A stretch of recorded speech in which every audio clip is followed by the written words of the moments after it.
الحمد لله رب العالمين والصلاة والسلام على سيد الأنبياء والمرسلين وعلى آله وأصحابه أجمعين.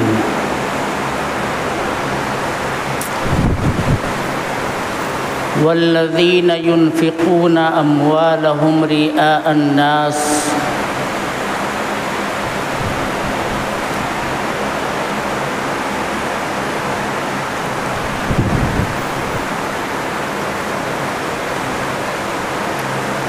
ويسألونك ماذا ينفقون قل ما أنفقتم من خير فللوالدين والأقربين واليتامى والمساكين وابن السبيل وما تفعلوا من خير فإن الله به عليم. صدق الله مولانا العظيم. میرے محترم بزرگوں اور دوستوں، اللہ تبارک و تعالی نے ہر انسان کے دل میں دو طرح کے جذبات ساتھ ساتھ رکھے ہیں. ایک اس کے دل میں آرزوئیں مچلتی ہیں، طرح طرح کی خواہشاتیں جنم لیتی ہیں. ہر وقت اس کا دل دنیا کی مرغوبات اور دنیا کی لذتوں کا دلدادہ نظر آتا ہے. لیکن ساتھ ہی ساتھ اللہ تبارک و تعالی نے اسے اخلاقی جوہر سے بھی نواز رکھا ہے. پاکیزہ اخلاق، پاکیزہ سیرت اور کردار اسے بیجا خواہشات اور حرام لذتوں کی طرف جانے سے روکتے ہیں. یہ انسان کا فطری تقاضا ہوتا ہے. اسی لیے آپ دیکھیں گے کہ گناہ کی طرف اگر کبھی دل لے جاتا ہے اور آدمی گناہ کے اندر مبتلا ہو بھی جاتا ہے تو وہ جب تنہائی میں آتا ہے، جب وہ اکیلے ہوتا ہے، تو اس کا جو اخلاقی جوہر ہے، اس کا جو ضمیر ہے، وہ میرے محترم بزرگوں اور دوستوں تنہائی کے اندر اس کو ملامت کرتا ہے کہ یہ تو نے کیا غلط کاری کر دی، یہ تو نے کتنا برا کام کر دیا. لیکن آدمی میرے دوستو کبھی کبھی اپنی نفسانی خواہشات کی تکمیل کے سلسلے میں بے راہ روی کی سمت میں چلا جاتا ہے اور وہ تمام حدود کو جس پر اللہ تبارک و تعالیٰ کی پابندی عائد ہے ان کو لانگ جاتا ہے، پھلانگ جاتا ہے اور آدمی حدود سے تجاوز کر کے برائیوں کے اندر مبتلا ہو جاتا ہے. تو خواہشات نفس اور اخلاقی جوہر، ان دونوں کو میرے محترم بزرگوں اور دوستوں عدل اور اعتدال پر متوازن طریقے پر رکھنے کے لیے اللہ تبارک و تعالی نے قرآن اور سنت کی روشنی میں ہمارے سامنے ضابطہ رکھا ہے، دستور دیا ہے، آئین دیا ہے. یہ کیا کرتے ہیں؟ جو دستور ہیں، جو آئین ہیں، جو قانون ہیں، یہ ہمیں بے راہ روی کی حد تک جانے سے روکتے ہیں کہ بس یہی حد ہے، یہیں تک اپنے نفس کی خواہش کی تکمیل کرو. تمہارے دل کے اندر جوانی انگڑائی لے رہی ہے، عنفوان شباب ہو گیا ہے، اور ظاہر سی بات ہے جب جوانی آتی ہے تو میرے دوستو وہ مختلف قسم کے حالات سے دوچار کرتی ہے. چاہے لڑکا ہو یا لڑکی ہو، دونوں کے دل میں ایک عجیب باکپن پیدا ہوتا ہے، کشمکش پیدا ہوتی ہے، خواہشات جنم لیتی ہیں۔ یہی وہ موقع ہوتا ہے جس کے اندر ہمیں اپنے بچوں کو، اپنی بچیوں کو رشتے ازدواج میں منسلک کرنے کی فکر دامن گیر ہو جانی چاہیے۔ لیکن آج صورتحال کیا ہے؟ صورتحال یہ ہے کہ نہیں، ابھی تو ہمارا بیٹا پڑھ رہا ہے، ابھی اس کی عمر ہو چکی ہے 20 سال کی، 22 سال کی، 25 سال کی، بچی ہو گئی، بچہ ہو گیا، لیکن نہیں، ابھی اس کا کورس مکمل نہیں ہوا ہے، ابھی تو وہ صرف MBBS ہوا ہے، ابھی ہم اس کو MD کرائیں گے۔ جب تک اس کی عمر 25 سال سے بھی متجاوز ہو جائے گی، بچی ہے اس کی عمر بھی متجاوز ہو جائے گی، بتائیے بلوغ کی عمر جو آخری حد مقرر کی گئی ہے وہ 15 سال ہے۔ اس سے پہلے بھی اگر آثار بلوغ ظاہر ہو جاتے ہیں تو لڑکا ہو یا لڑکی ہو، آثار بلوغ ظاہر ہوتے ہی ان کو بالغ اور دین اسلام کی ایک ایک بات کا اس کو مکلف کر دیا جاتا ہے، جن کی بھی وہ طاقت رکھتا ہے۔ نماز اس کے اوپر فرض ہو جاتی ہے، روزہ رکھنا اس کی ذمہ داری بن جاتی ہے۔ جس دن بھی آثار بلوغ ظاہر ہوئے اسی دن سے شریعت نے اسے بدنی عبادات کا مکلف قرار دے دیا۔ ہاں، وہ عبادتیں جن کا تعلق مال سے ہے، اگر واقعی اس لڑکے اور لڑکی کی ملکیت کے اندر مال بھی ہے تو زکوٰۃ بھی واجب ہوگی، اور حج کا فریضہ ادا کرنے کے لیے اس کو بھی مکلف قرار دیا جائے گا۔ لیکن اگر اس کے پاس مال نہیں ہے تو پھر مالی عبادتوں کو انجام دینے کے لیے تو مال کی ضرورت پڑتی ہے۔ جب مال نہیں رہے گا اس کے اوپر زکوٰۃ فرض نہیں ہوگی، استطاعت نہیں ہے تو حج کی ذمہ داری اس کے اوپر فی الحال نہیں ہوگی۔ لیکن جو بدن سے عبادات متعلق ہیں، آثار بلوغ اگر کسی کے اندر 12-13 سال کی عمر میں ظاہر ہو جاتے ہیں تو اسے بالغ اور مکلف قرار دیا جائے گا۔ یہ آخری حد جو 15 سال کی بیان کی جاتی ہے، یہ میرے محترم بزرگوں اور دوستوں، آثار بلوغ اگر 15 سال تک ظاہر نہیں ہو رہے ہیں تو 15 سال کا جس دن بچہ ہوگا، جس دن بچی ہوگی، احکام شریعت کے وہ مکلف قرار دے دیے جائیں گے۔ تو بتائیے، بلوغ 15 سال کی عمر میں مثال کے طور پر ہو گیا اور ہم ابھی اس کی تعلیم کی تکمیل کا انتظار کرتے کرتے ان کی جو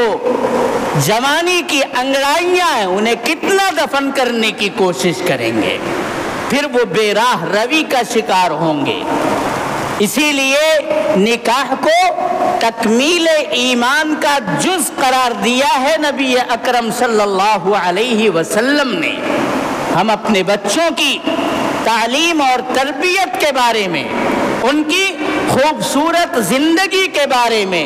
ان کی خواہشات نفس کو جائز حدود میں رکھنے کے بارے میں کتنا اہتمام کرتے ہیں میرے دوستوں۔ ہمیں اپنے گریبان میں سر ڈال کر کے ایک مرتبہ سوچنا چاہیے۔ ہمارے بچے ہمارے ہاتھوں سے نکلے جا رہے ہیں، اس وقت ہم بچوں کی بے راہ روی، ان کی آوارگی، ان کی آزاد خیالی کے اوپر رونا روتے ہیں، لیکن یہی بچے پھول جیسے اللہ تبارک و تعالی نے ہماری آغوش میں دیے تھے۔ جب وہ پیدا ہوئے تھے تو ان کے اندر اس طرح خواہشات نفس انگڑائیاں نہیں لے رہی تھی، اور جب خواہشات نفس انگڑائیاں لینے لگے تو اللہ کے رسول نے، خداوند قدوس نے ہمیں یہ حکم دیا تھا کہ جیسے ہی یہ مرحلہ آئے تو بچے کا رشتہ تلاش کرو، بچی کا رشتہ تلاش کرو۔ لیکن رشتے کی تلاش اور جستجو کے اندر بھی آج ہمارا وہ معیار نہیں رہ گیا ہے جو معیار نبی اکرم صلی اللہ علیہ وسلم نے ہم کو عطا کیا تھا، جس سے ہماری شادیاں آسان سے آسان تر ہو سکتی تھی۔ ہم نے میرے محترم بزرگوں اور دوستوں خود ساختہ ضابطوں کا تعین کر لیا۔ ہم نے اتنی رسمیں نکاح اور شادی تک پہنچتے پہنچتے شروع ہی میں قائم کر لی کہ انہی کو ادا کرتے کرتے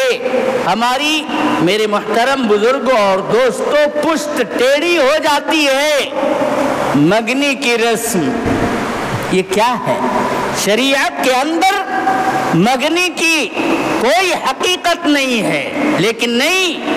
جتنا چھوٹی موٹی شادیوں کے اندر خرچ ہوتا ہے اس سے کہیں زیادہ لوگ آج میرے دوستو فخر اور مباحات میں، ریاکاری اور نام و نمود میں، شہرت طلبی میں، مگنی کے اوپر لوگ اتنا پیسہ خرچ کرتے ہیں،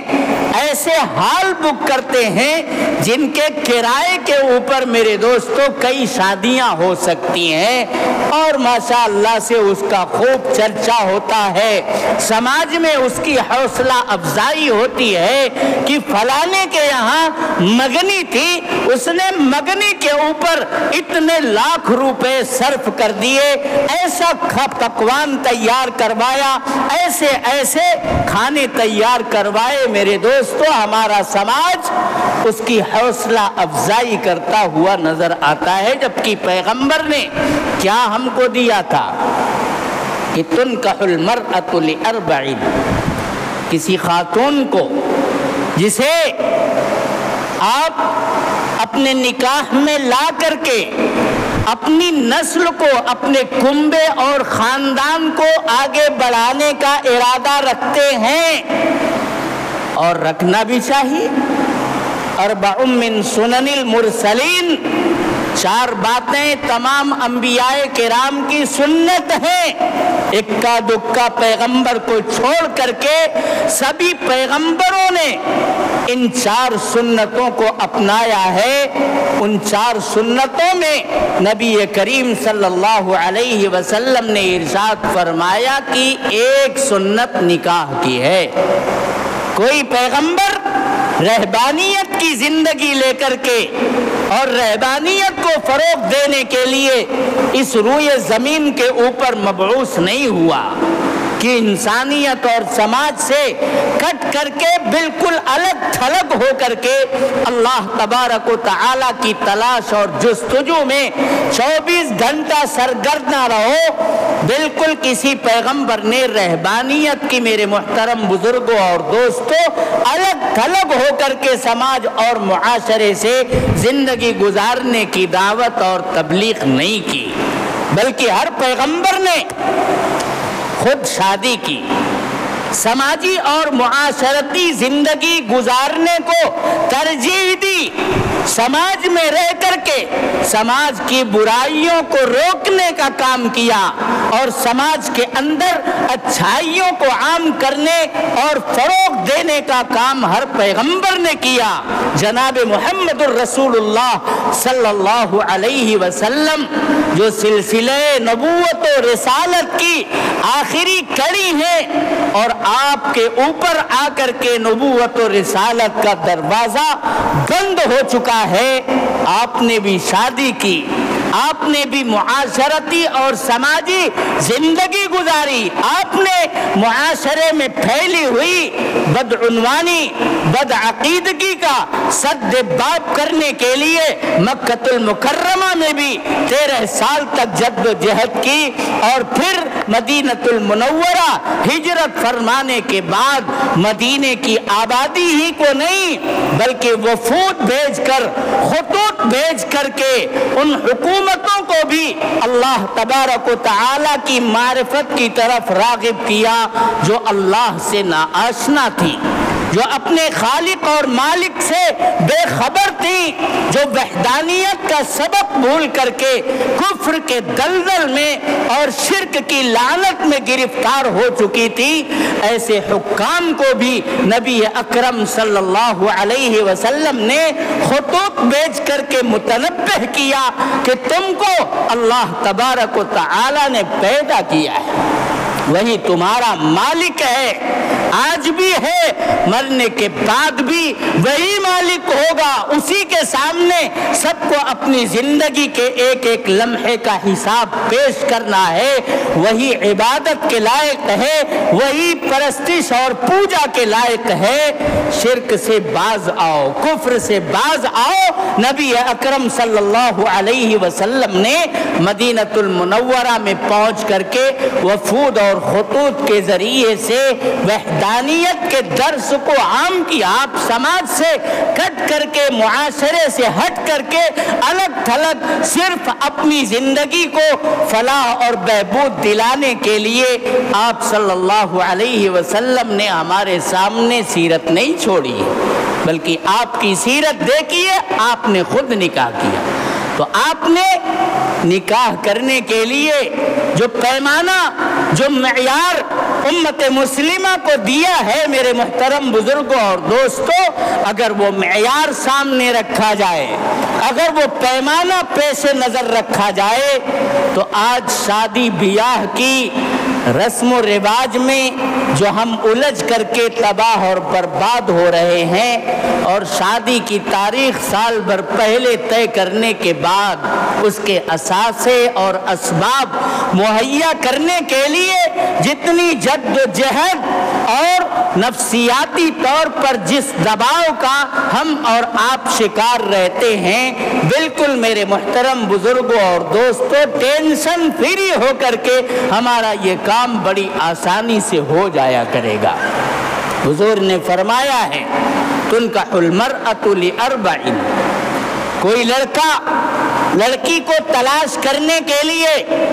یا لڑکے کے گھر والے اپنی بہو کو تلاش کرنے کے لیے جب نکلے تو چار باتوں کی وجہ سے لوگ نکلتے ہیں تلاش کرنے کے لیے۔ لمالہا، جہیز میں بہت سارا سامان ملے، ہم ایسی خاتون کا انتخاب کریں گے، اپنے گھر کی بہو ایسی عورت کو بنائیں گے، ایسی بچی کو بنائیں گے جس کے والدین کے پاس بڑی جائیداد ہو، تاکہ جہیز کے اندر زیادہ سے زیادہ مال ہم امپورٹ کر سکیں، اس کے گھر سے اپنے گھر میں منتقل کر سکیں۔ لمالہا ولی جمالہا، دوسرا معیار کیا بنا رکھا ہے لوگوں نے؟ حسن و جمال کو۔ لڑکا لڑکی کے حسن کو دیکھتا ہے، کتنی خوبصورت ہے، کتنی جاذب قلب و نظر ہے، کتنی پرکشش ہے، کبھی اس کو معیار بنا لیا جاتا ہے اور وہ یہی کہہ کر کے اپنے گھر والوں کو بھیجتا ہے کہ جاؤ لیکن میرے لیے چاند جیسی دلہن تلاش کر کے لے آنا۔ وہ حسن کا شیدائی، حسن کا دلدادہ، جمال کا پرستار ہوتا ہے، اور وہ اپنے گھر والوں کو مکلف کرتا ہے کہ مال تو بہت ہے، حسب نسب بھی ہمارا اونچا ہے، ہمیں تو حسن و جمال سے خالی مطلب ہے، کچھ ہو یا نہ ہو حسن و جمال چاند کا ٹکڑا لے کر کے میرے پاس آنا۔ ایک شادی دیکھی جاتی ہے، لڑکے کو دکھایا جاتا ہے، رد کر دیتا ہے کہ نہیں، اس کا حسن و جمال میرے معیار پر کھرا نہیں اترتا۔ دوسری بہو کی تصویر دکھائی جاتی ہے، وہ بھی رد، تیسری دکھا، وہ بھی رد۔ حسن و جمال کا دلدادہ ہے، اسے کس معیار کی لڑکی چاہیے وہ تو وہی جانتا ہے۔ تو کبھی کبھی معیار نکاح کے لیے ہم اور آپ، ہمارا سماج حسن و معیار کو حسن و خوبصورتی کو بناتا ہے۔ ولی حسبیہ، اور کچھ لوگ ہیں جو حسب اور نسب کو معیار بناتے ہیں۔ مالداری ان کے نزدیک زیادہ اہمیت کی حامل نہیں ہے، خوبصورتی ان کے نزدیک زیادہ اہمیت کی حامل نہیں ہے۔ ہاں، وہ لوگ صاحب اقتدار ہوں، صاحب منصب ہوں، ان کی چودراہٹ ہو، ان کی رئیسی سرداری لوگوں کے درمیان میں مسلم ہو، وہ اونچے حسب نسب کے لوگ ہوں، تو ایسے لوگوں کے یہاں لڑکی تلاش کرنے کے لیے لوگ جایا کرتے ہیں۔ حضور پاک علیہ السلام نے فرمایا وَلِدِينِهَا، کچھ لوگ ہیں جو دینداری کو معیار بناتے ہیں، بچی کا دین دیکھتے ہیں، اس نے قرآن پڑھا ہے کہ نہیں پڑھا ہے، وہ زندگی گزارنے کے لیے جو 24 گھنٹے کے شب و روز وہ گزارتی ہے، اسے کھانے کی سنت، پہننے کی سنت، سونے کی سنت یاد ہے کہ نہیں یاد ہے؟ کیا طریقہ اسلام نے دیا ہے شب و روز گزارنے کا، اس طریقے سے وہ واقف ہے کہ نہیں ہے؟ اس کا چال چلن کیسا ہے، اس کا اخلاق برتاؤ کیسا ہے، اس کی سیرت کیسی ہے، یہ دیکھ کر کے کچھ لوگ رشتہ کرتے ہیں۔ حضور پاک علیہ السلام نے ارشاد فرمایا تنکح المرأة لأربع لمالها ولجمالها ولحسبها ولدينها فاظفر بذات الدين تربت يداك، تم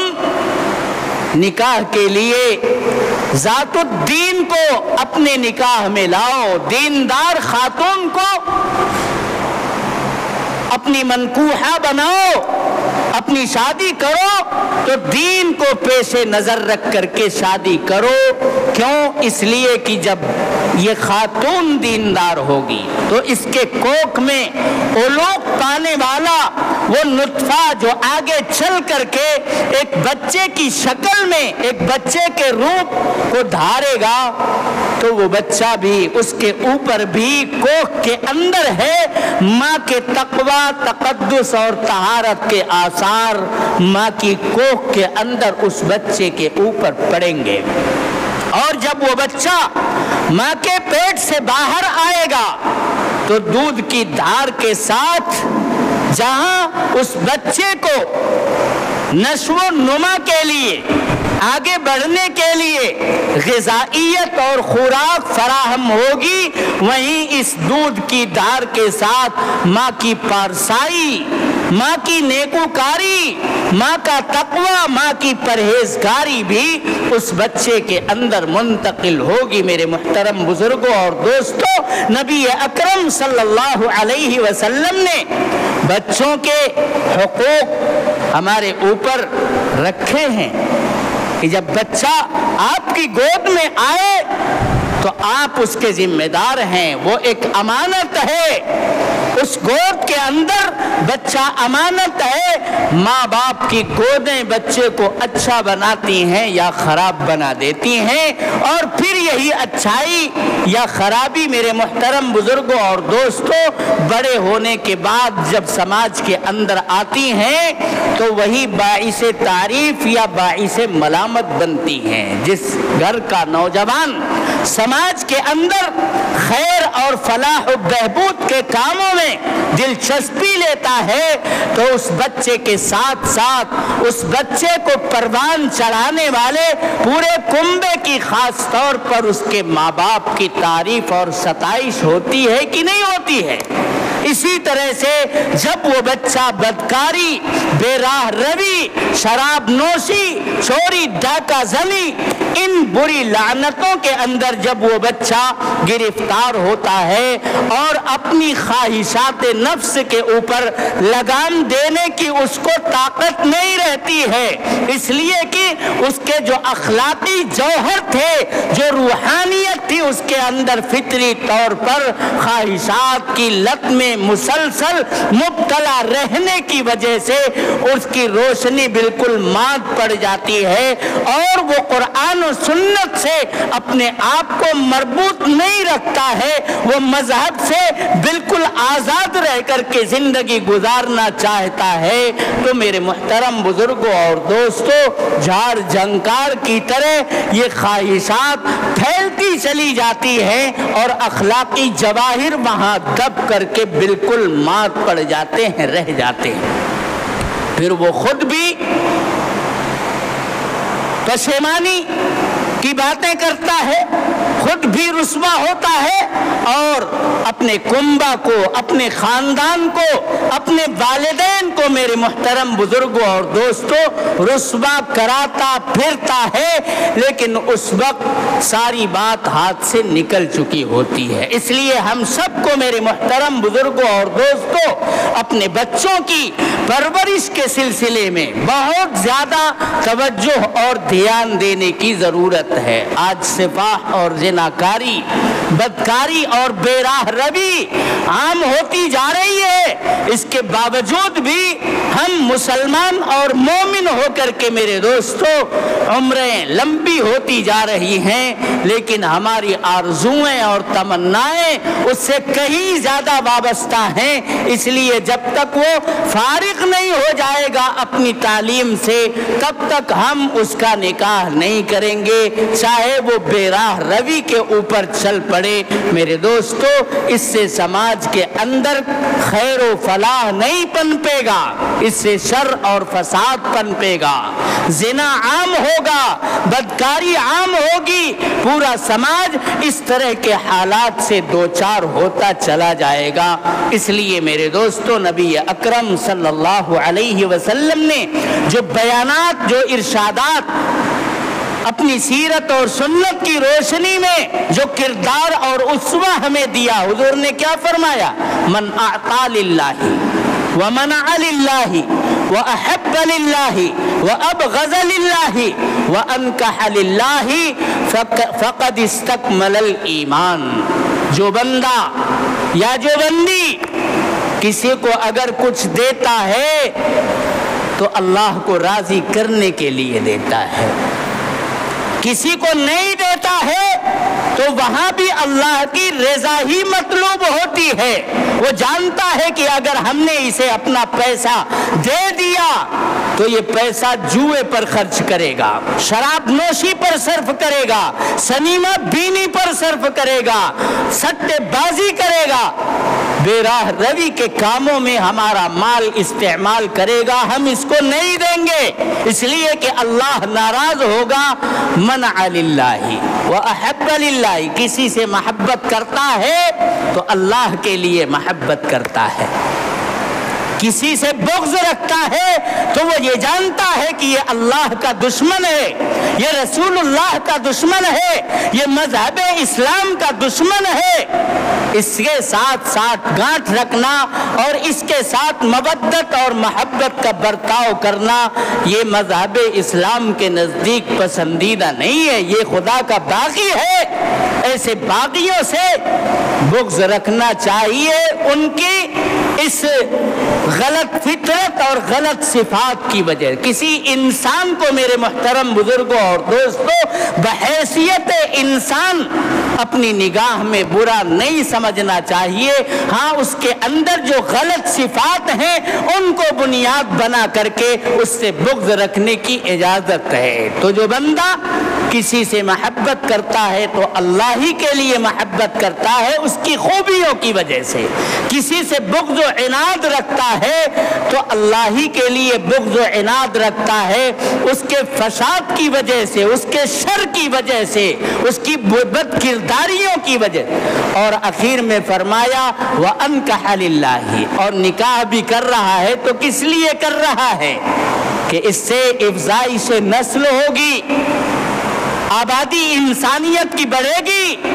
اور میں اسے پروان چڑھاؤں گا، وہ اللہ کے سامنے جھکے گی، سجدہ ریز ہوگی، اللہ کی کبریائی کا نعرہ بلند کرے گی، مذہب اسلام کے فروغ دینے کے لیے دعوت اور تبلیغ کے علم اور جھنڈے کو لے کر کے چار دانگے عالم میں پھرے گی، اس لیے میں شادی کر رہا ہوں۔ حضور نے فرمایا ہے تزوجوا الودود الولود فإنی مکاثر بکم الامم، تم ایسی خاتون سے شادی کرو جو ٹوٹ کر تم سے محبت کرنے والی ہو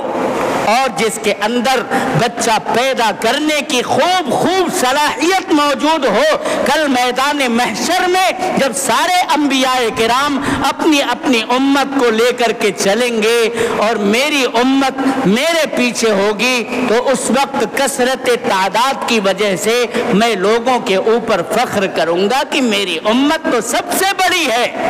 یہ پیش نظر رکھ کر کے جو بندہ نکاح کرتا ہے تو اللہ کے رسول فرماتے ہیں فقد استکمل الایمان، اس کا گویا کی نکاح سے پہلے